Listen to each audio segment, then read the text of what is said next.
इस साल जो एग्ज़ाम होने वाला है क्लास 10th से लेकर 12th तक, वो होने वाला है अप्रैल में। लेकिन आपको पता होगा पिछले साल भी हो गया था मास सेक्शन, इस साल भी हो गया था।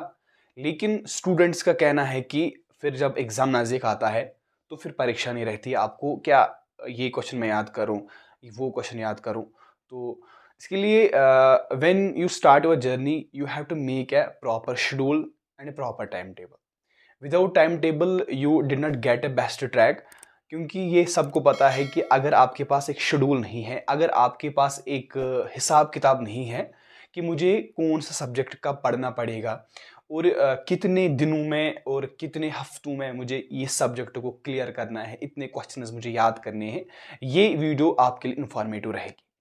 इस वीडियो में आपको मैं बता दूंगा कि आपको एक्चुअली करना क्या होगा जब आपका एग्जाम आ जाएगा। उससे पहले आपको 2 रिवीजन जो है वो खत्म कर चुके होंगे, अगर आपने ये वीडियो देखा तो। देखो स्टूडेंट्स, इसके लिए आपको करना क्या होगा, सबसे पहले एक प्रॉपर शेड्यूल्ड एक टाइम टेबल क्रिएट करना है। टाइम टेबल क्रिएट करने के लिए आपको एक रफ लाना है। रफ में ये नहीं लिखना कि मुझे 10 बजे से 11 बजे तक ये सब्जेक्ट पढ़ना है, 12 बजे से 1 बजे तक ये सब्जेक्ट पढ़ना है। नहीं, आपको स्कूल भी जाना पड़ेगा। स्कूल के साथ साथ आप जो एक्स्ट्रा पढ़ोगे, यानी कि जो आपका सिलेबस है, अगर टीचर पहला यूनिट पढ़ा रहा है तो मैं चाहता हूं कि आप दूसरे यूनिट को भी तैयार कीजिए। क्योंकि जब आपको सर पढ़ाएगा, टीचर कोई पढ़ाएगा, तो आपको पता होना चाहिए कि हाँ, इसने ये मुझे ऑलरेडी पता है, तो मुझे ये थोड़ा सा रिकैप्चुलेट होगा, यानी कि मुझे ये रिवाइज होगा। इसके लिए करना क्या है, सबसे पहले आपको टाइम टेबल बनाना है। उसके लिए टाइम टेबल में लिखना है कि मुझे पहले, अगर आपने इंग्लिश उठाया मान लो, क्योंकि इंग्लिश सबके पास होता है, कॉमर्स के लिए भी, आर्ट्स के लिए भी, एज वेल एज जो मेडिकल नॉन मेडिकल स्टूडेंट्स के लिए भी होता है। देखो उसमें उसमें आपको करना क्या है, उसमें आपको सबसे पहले डिवाइड करना है 3 हिस्सों में। मिसाल के तौर पर अगर आपके 15 यूनिट्स है इंग्लिश में, आपको सबसे पहले 5 यूनिट्स क्लियर करने हैं। और वो 5 यूनिट्स कैसे क्लियर करोगे, उसके लिए आपको सबसे पहले सोचना है कि एक हफ्ते में मुझे एक यूनिट खत्म करना है। एक हफ्ते में, यानी कि आपको धीरे धीरे चलना है। वो नहीं कि एक दिन आपको एक यूनिट खत्म करना है, नहीं। अगर मिसाल के तौर पर एक यूनिट को आपको 15 क्वेश्चन है, 20 क्वेश्चन है या 10 क्वेश्चन है, तो आपको एक दिन में एक क्वेश्चन खत्म करना है। वो हो जाएगा हफ्ते में एक यूनिट खत्म। लेकिन आपको ये इंतजार नहीं करना है कि सर ने अभी नहीं पढ़ाया तो मैं अभी वेट करूंगा, नहीं। तो आपका टाइम भी वेस्ट होता है फिर, क्योंकि आपका फायदा है उसमें अगर आप आगे बढ़ोगे, आप खुद सेल्फ स्टडी करोगे। तो क्योंकि आपको आगे भी सेल्फ स्टडी करनी पड़ेगी जब आप ग्रेजुएशन करोगे, जब उसके बाद एमए करोगे, या फिर कोई और एमकॉम करोगे, या फिर एमटेक करोगे, ठीक। तो आपको सेल्फ स्टडी करनी पड़ेगी उस टाइम।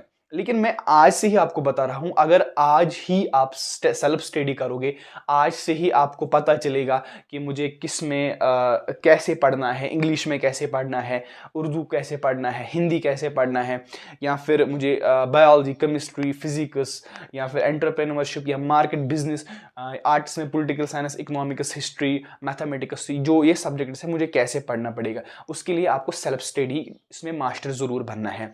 देखो इंग्लिश में मैंने आपको बता दिया है कि 5 डेज में आपको क्या करना होगा, 5 डेज या 7 डेज में आपको एक यूनिट खत्म करना है। और एक यूनिट कैसे खत्म करना है, उसको अच्छे से पढ़ना है, एक क्वेश्चन एक दिन में। स्कूल जब आप जाओगे, सुबह उठोगे, उठोगे जब नमाज नमाज पढ़ोगे, या कोई अदर रिलीजियस है, वो अपना जो पूजा वूजा है वो करेगा।